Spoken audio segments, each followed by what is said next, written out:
So I'm like a month and a half, right, let me Right, so I'm like a month and a half into lockdown and I am bored and broke. So we're going to be doing a little tie-dye bleach kind of tutorial thing today. We've got like a Legend of Zelda shirt which I got from the Loot Crate about 5.5 years ago. Got a pair of old jeans. I don't even know if these are men's or women's or what they are, but just a pair of old jeans. We're going to try it on those. And I've got a like a ladies medium kind of little vest top thing. Don't know where they got that from either, but I'm going to be experimenting on them before I use. So we're going to be experimenting today on those before we try it on expensive.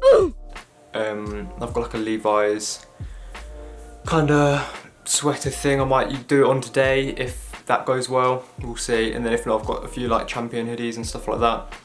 Oh yeah, so this is going to work best obviously because it's bleach tie-dye rather than regular tie-dye like this.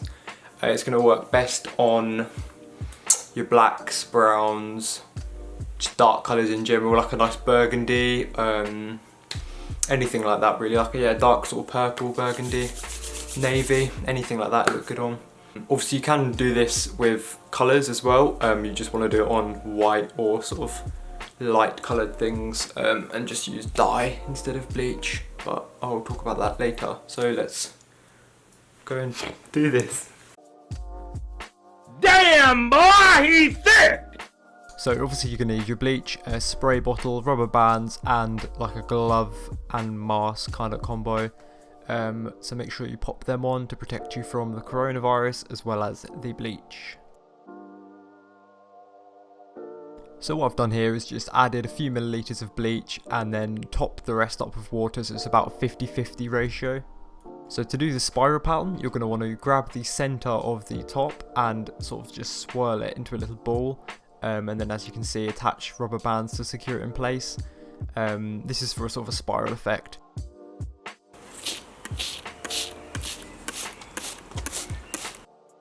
Now obviously you can just spray it all over, or you can just spray alternating sections to give it a different sort of pattern. But I just chose to spray it all over, and you can already see after a few seconds it started changing colour. For the second t-shirt here, I tried to spray a little bit on the bottom to give it a bit of a gradient and then just drip actual splats all over it just to see what that did.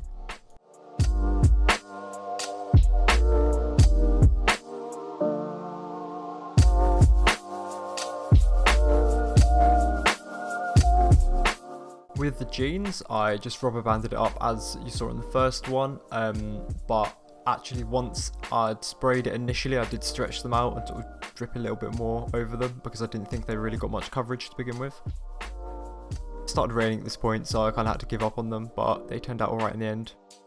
I'd recommend giving it a rinse and then soaking it. You don't want it to soak sort of in the bleachy water. Let them soak for a good hour and then dry them. It's the day after now. The bits were we're going off script here. I'm having to kneel slightly because the camera isn't high enough. Yeah, so it's the next morning and the things are dry and they look good. I'm going to show you them now, but from the first 3 experiments there is a couple of things I've learnt. I can't say the word experiment properly, and I've got my little notes written down here. So the next time I'm going to use a slightly higher concentration of bleach.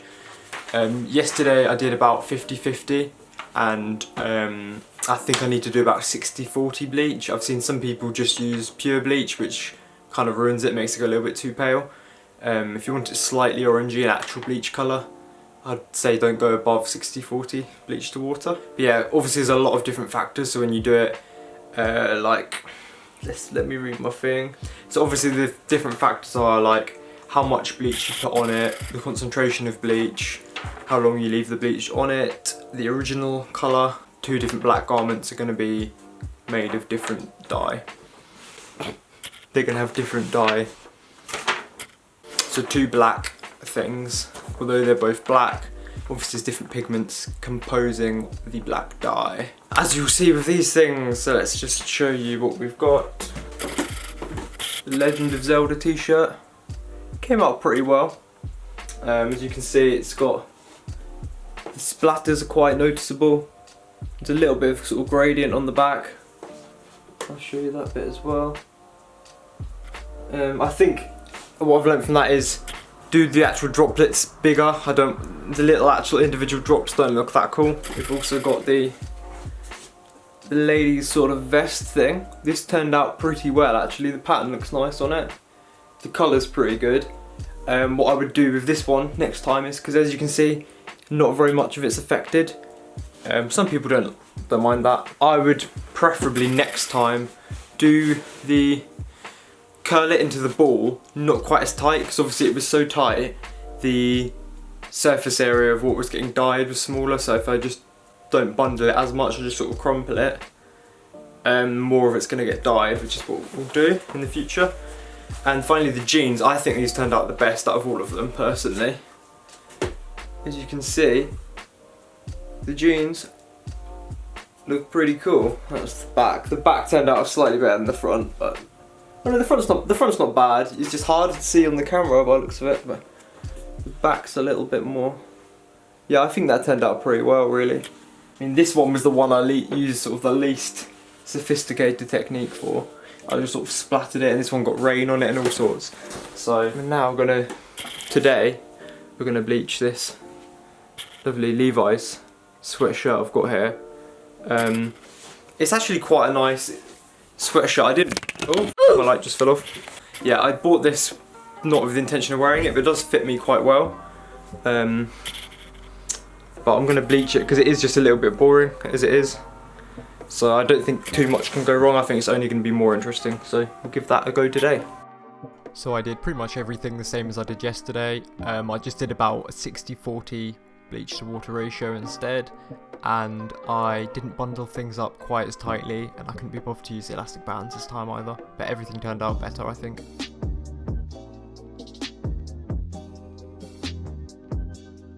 So I had a couple of other bits lying around, that distressed hoodie and then this old super dry t-shirt. It was purple, so I wanted to see what that did.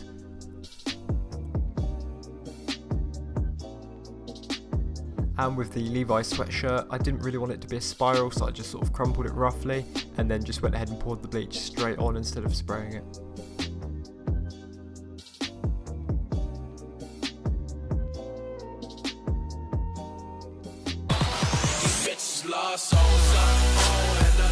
I then rinsed and soaked them as before, chilled, just played a bit of Warzone, got a nice solo victory, and then put them on. Okay, right, so, I hope I'm in shot because I can't actually see. This is the final result, as you can probably see.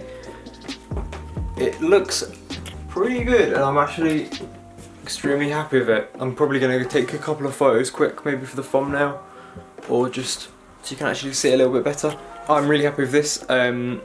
I don't know if I should keep this or sell it on my Depop. We'll have to see, but I'm going to be making a couple more.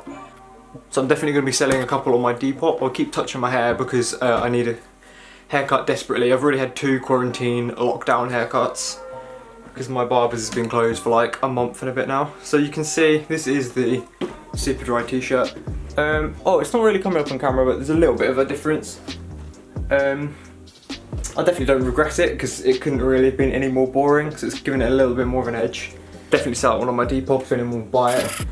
Hopefully now it's got a little bit of more interesting design, someone will pay a couple of quid for it. The distressed hoodie, I'm not gonna lie, it didn't come out great, and even worse probably on the camera because I don't know if you can actually see, oh that's not too bad. But I'm gonna re-dye this one I think. I don't think it will hurt to have 2 different sort of colours. It's gonna have like a marbled effect I guess. So I'll hopefully get some lighter bits like this and then some of the darker bits. So I'll maybe put a picture of that on my Instagram or something if you're interested. You're probably not. I'm probably not even going to put a picture on my Instagram. I'm just lying to myself right now. So obviously if you like this, please consider pressing the like button in case you didn't know what it looks like. If you didn't like it, obviously just hit the dislike button, but you will hurt my feelings. And consider subscribing as well if you aren't, because I'm going to be doing hopefully at least 1 upload a week-ish, because I have a lot of free time on my hands. But yeah, I'll link my Depop in the description, because I'm going to be putting a few more things on there, or you can just not be as lazy and make some stuff yourself, especially during quarantine, you know. It's very easy, although there is obviously a little bit of a risk that you might ruin things, so don't do it on anything you're too precious about if you're not, you know, you haven't done it before. And also it can be a little bit risky if you splash bleach into your eyes and or mouth. That's not ideal, so be a little bit careful. But that is it really. Yeah. Let me just zoom out. Can I zoom out? Oh, it was zoomed in the whole time. Every time, man, every time. Oh, Jesus. This is still wet. I tried to dry it with a hairdryer and that, and it's still soggy.